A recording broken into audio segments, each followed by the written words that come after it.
transport hub ang ating pong probinsya po ng Pangasinan. Narito po ang naging payag po ito nga po si Police Lieutenant Colonel Jose Abaya II, ang siya po Provincial Director for Operation ng Pangasinan PPO. Narito po ang kanyang naging payag, tapos susundan po ito ni Agent Dexter Asayco, siya naman po Provincial Officer ng PDEA Pangasinan.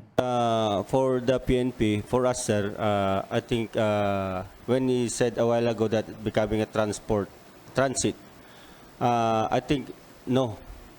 Because as we all know, ang assessment po namin, yung nakuha dito sa Labrador, at the same time dyan sa Bugalyon is, ang assessment po namin ay they're only trying, parang tinetesting nila dito kung magbabagsak sila dito at yung manggagaling dyan sa shoreline ay kung pwede. But because of the intelligence operation and intelligence gathering conducted by the PNP in support with the PDEA, sir, ay nakuha po natin ito, na prevent po natin. And as we all know, yung nakuha naman po dito sa along shorelines na mga naanod na mga sir, is hindi naman po talaga dito papunta yun, sir, which is talagang papunta part dito sa Region 3 or Zambales. Naanod lang po yung sa atin. Kaya yung mga na-recover na madami noon nung nauna prior sa Bugalyon and Labrador.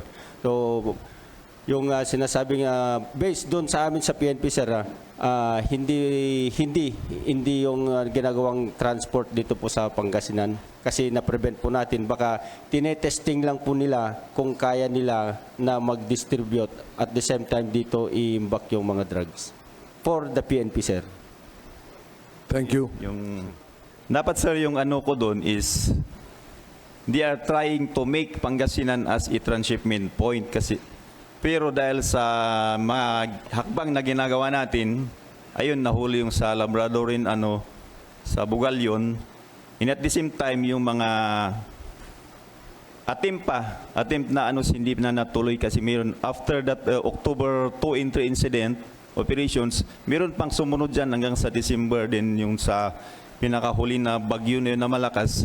Meron sana kaming operation doon, hindi natuloy kasi nga sa ng bagyo. So yung statement ko sana is they are trying to make the Pangasinan shoreline para magpasok ng droga, hindi yung talagang tayo na ay transshipment point o entry sa transportation, sir.